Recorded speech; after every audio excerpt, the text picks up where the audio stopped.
How to Argue with a Cat by J. Heinrichs. Chapter 1. Practice Agreeability, the brilliant purr. Turn a disagreement into a beautiful relationship. The first thing every cat knows, and you should know too, is that an argument is not a fight. In a fight, you try to win. You want to dominate the other person and make him admit defeat. The loser in a fight is never very happy about it. In an argument, you try to win over the other creature. You get your opponent to agree on a solution or to make a choice. While both a fight and an argument start with a disagreement, only an argument can make both sides happy. How? By reaching an agreement that benefits both of you. In the best kind of argument, both sides think they won. A cat knows the difference by instinct. When she sinks her teeth into you, she means to fight. It's a play fight maybe, but still fighting. She is not interested in a useful conversation. Her goal is to win the fight. Same thing when a little boy sinks his teeth into his sister. This probably isn't a play fight. He probably feels angry. Still, his goal is the same as the cat's. He wants to beat his sister in a fight. Most adults don't bite each other, not much anyway. Instead, they fight by trying to score points off each other. They often treat a disagreement as a kind of debate. It's as if they think an invisible panel will be holding up scorecards at the end, judging who won the most points in the debate. Or an adult will point out how the disagreement proves what a jerk the other person is.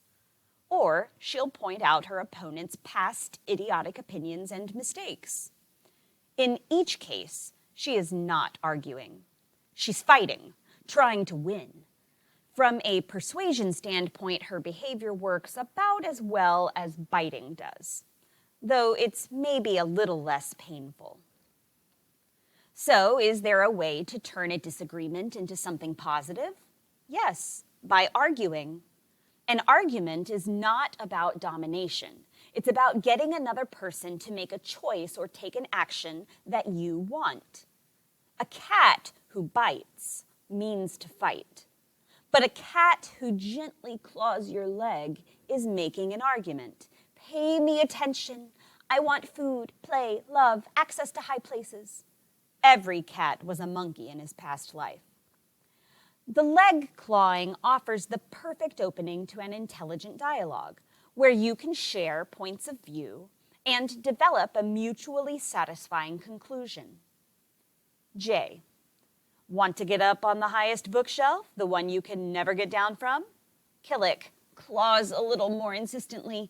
J. How about my shoulder? Picks up the cat. Killick balances precariously on J's shoulder, looking meaningfully at the highest shelf. Tell you what, J, tell you what. We'll go check the bird feeder out the window and imagine eating the sparrows. Killick aims J towards the window. This is the perfect argument. Killick enjoys the high vantage point, and Jay has an excuse to skip a chore. An argument starts with a disagreement and ends up with a choice that both sides can live with. A fight, on the other hand, usually comes with anger. While an argument can also start with somebody getting angry, the whole point is to settle something, to make a mutual choice. J. Who knocked over the lamp? Killick looks thoughtfully into the distance. J. Not you. Really? Do you think your habit of jumping onto tables might have had something to do with it? Killick sits in a neutral corner. J. So, if I get a bigger lamp, there won't be any room left on the table for you. Killick grooms, perfectly satisfied with the outcome. Humans tend to get defensive at moments like this, claiming innocence instead of fixing the problem. J, who knocked over the lamp? Child, not me. We need to learn from cats. Air your disagreements with the aim of finding solutions. One way to take the anger out is to propose a choice.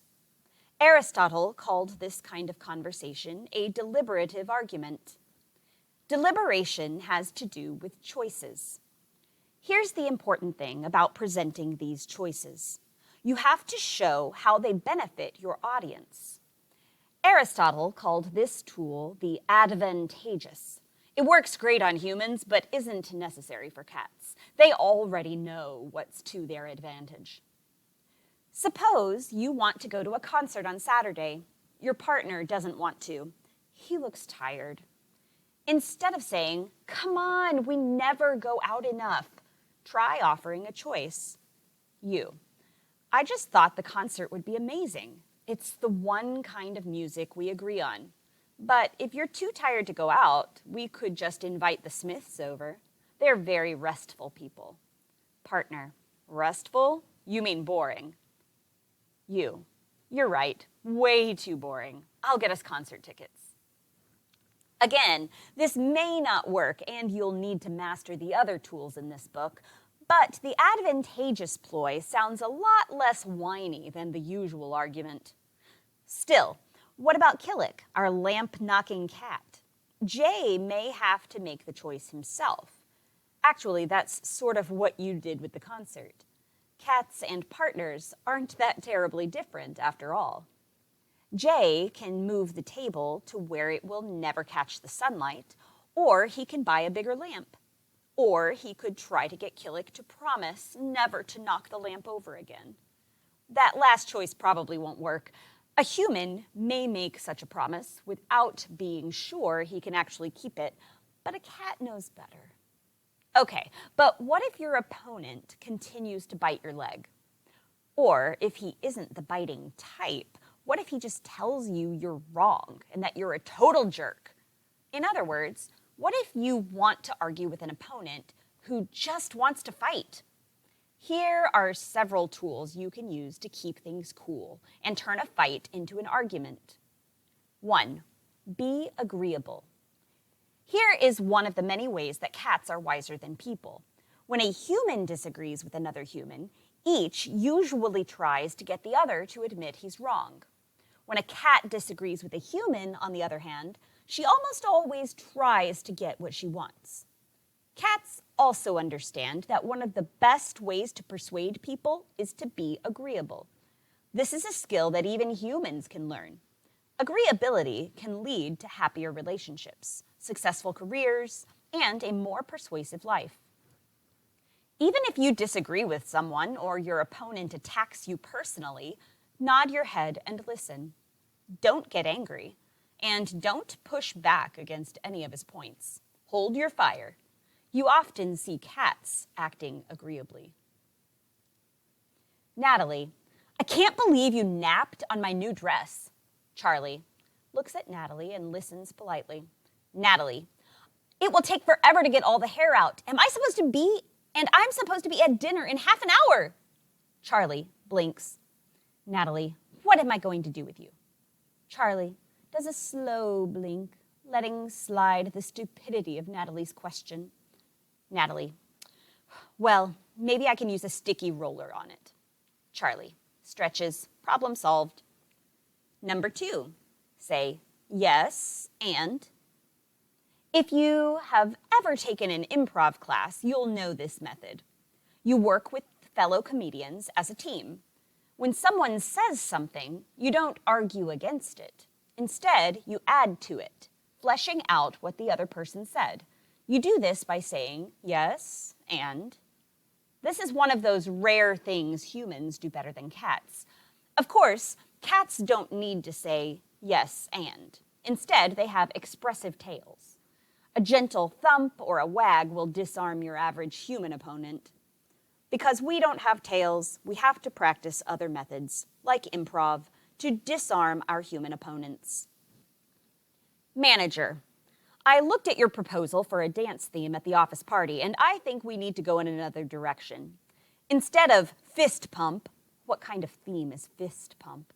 I think we should call the dance Under the Sea. Everybody loved Little Mermaid. You. Under the Sea. Sure, an aquatic theme. We can call it Fin Pump. Manager. Huh? What's a fin pump? You. Right. Good point. And it's better to just call it plain fist pump.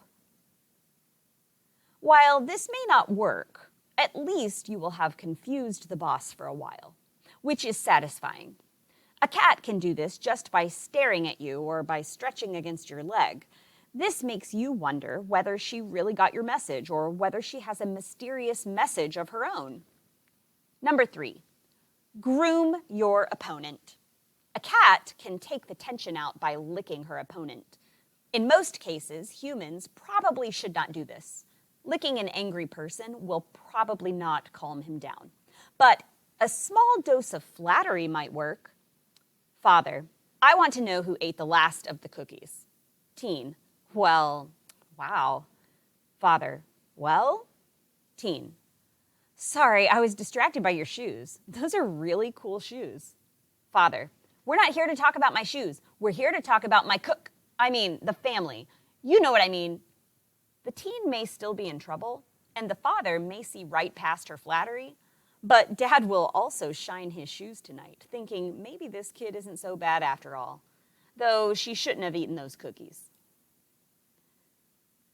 Cat wisdom. You're always welcome. The cat's secret to agreeability: walk around as if the world adores you. The whole world becomes your lap. Go lie in it.